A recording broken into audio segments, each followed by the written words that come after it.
কি চাচ্ছা লোক তুমি? কেন? আমার কাছ থেকে যে টাকাটা নিচ্ছ সেটা তো তোমার নামই করছো না। আমি তো 800 টাকা দিয়ে দিয়েছিলাম। 800? তুমি আমার কাছে 800 টাকা নিয়েছিলে?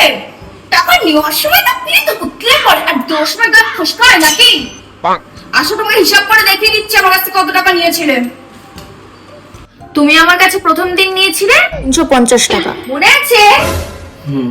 আর তার দুদিন পর নিয়েছিলে 450 টাকা। তাহলে হলো হচ্ছে 0, আর এদিকে 5 5 কত হয়? 10। 10, আর এদিকে হচ্ছে 3 4 7, তুমি আমাকে দিয়েছিলে 800 টাকা। তাহলে হচ্ছে 6300 টাকা। আমি তোমার কাছে 6300 টাকা পাবো। দাও আমার টাকা দাও। 6300 টাকা। আরে দাও না। 6300 টাকা আমি এখান থেকে কাটবো আর বাকিটা সুদ হিসেবে নিয়ে নেবো।